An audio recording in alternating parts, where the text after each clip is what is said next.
இப்போ நம்ம பண்ண போகிறது மட்டனில் காடி சாப்ஸுன்னு. இது நீங்கள் கடையில் வந்து வரிச்செலும்பு சாப்ஸு இல்லைன்னா அந்த காடி சாப்ஸுக்குன்னு கேட்டிங்கன்னா இந்த மாதிரி வெட்டி கொடுப்பாங்க. இந்த மாதிரி பீஸாக வாங்கிக்கோங்க.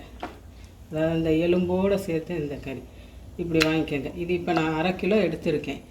இதுக்கு நான் வந்து 2 ஸ்பூன், இந்த ஸ்பூனில் 2 ஸ்பூன் நிறைய மிளகு, 1 ஸ்பூன் சோம்பு, 1/2 ஸ்பூன் சீரகம், 4 காஞ்ச மிளகாய், ஒரு 7 பல் வெள்ளைப்பூண்டு பல் இப்படி எடுத்துக்கோங்க. இந்த இஞ்சி இந்த அளவு எடுத்துக்கணும். ஏன்னா இந்த இஞ்சியும் பூண்டு தான் அந்த கறி நல்லா வேகிறதுக்கு உதவும். அது மாதிரி இந்த 2 வெங்காயம் இதெல்லாம் வந்து நம்ம அரைச்சி எடுத்துக்கணும். இப்போ பாருங்கள், இந்த மாதிரி அரைச்சி எடுத்தாச்சு. இப்போ இதை வந்து இந்த கறியில் போட்டு இதுக்கு தேவையான உப்பும் போட்டு கலந்து வச்சுக்கோங்க. கலந்து வச்சு நம்ம குக்கரில் எண்ணெயெல்லாம் ஊற்ற வேண்டாம். இதை நல்லா வேக வச்சு ஒரு 1/2 டம்ளர் தண்ணி ஊற்றினா போதும். இது ரொம்ப தண்ணி ஊற்ற வேண்டாம் குக்கரில். ஏன்னா இதை அப்புறம் ரொம்ப வேக வச்சிங்கன்னா இதெல்லாம் உடஞ்சிரும். அதனால் 1/2 டம்ளர் தண்ணி வச்சு நல்லா வேக வச்சு எடுத்துக்கோங்க. இதில் 1 ஸ்பூன் அளவு எண்ணெய் ஊற்றுங்க போதும். நனைஞ்சோன்னு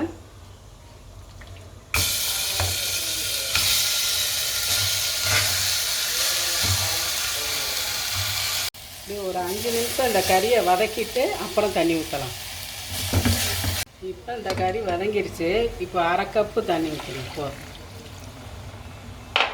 பாருங்க, இந்த அளவு தண்ணி ஊற்றி மூடி வச்சு வேக வச்சு எடுங்க. எப்பயும் நீங்கள் கறி எப்படி வேக வைப்பீங்களோ அந்த அளவு வச்சு எடுத்து வச்சுக்கோங்க. இதை மறுபடியும் நம்ம எண்ணெயில் வறுக்கணும். அதனால் நீங்கள் இப்போ வேக வச்சு எடுத்துக்கோங்க. பாருங்க, இப்போ குக்கரில் வேக வச்சது. இதை நல்லா அந்த மசாலாலாம் வற்றுற மாதிரி சுருளை கிண்டி எடுத்து ஆற வச்சுருங்க. அப்புறம் எண்ணெயில் வறுக்கலாம். இந்த மாதிரி மசாலாவெலாம் நல்லா வற்றுற அளவுக்கு சுருளை கிண்டி இறக்கி வச்சுருங்க. இறக்கி வச்சுட்டு ஒரு 5 நிமிஷம் ஆறட்டும். அதுக்கப்புறம் நம்ம ஃப்ரை பண்ணுவோம். இந்த இருக்கிறதுல கொஞ்சம் எண்ணெய் ஊற்றுங்க. இந்த மாதிரி ஒரு மீன் வறுக்கிறதுக்கு நம்ம ஊற்றுவோம்ல அந்த அளவுக்கு எண்ணெய் ஊற்றி காயட்டும். காஞ்சோன்னே நம்ம இதை போடணும்.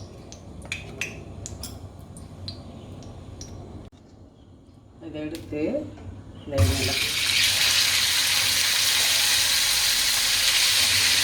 தீயை குறைச்சி வச்சுக்கோங்க. கொஞ்சம் மீடியமாக தீயை வச்சுக்கோங்க, அடுப்பு வச்சுக்கோங்க. இதை கொடுப்போம்.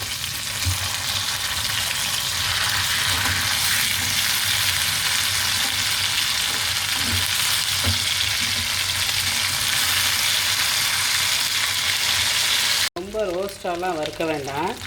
அப்போ வறுத்தாப்பில் போயிடும். அதனால் கொஞ்சம் சாஃப்டாக இப்படி எடுத்தோம்னா நல்லதான். இந்த பக்கமும் அதே மாதிரி இந்த பாருங்கள், இன்னும் கொஞ்சம் 2 பக்கமும் இதே மாதிரி ஆயிடுச்சு. ரொம்ப ரோஸ்ட் ஆக்க வேண்டாம். இருந்தால் தான் சாஃப்டாக இருக்கும். அவ்வளோதான். மட்டனில் காடி சாப்ஸு ரெடி. நீங்களும் செஞ்சு பாருங்கள், நல்லாயிருக்கும்.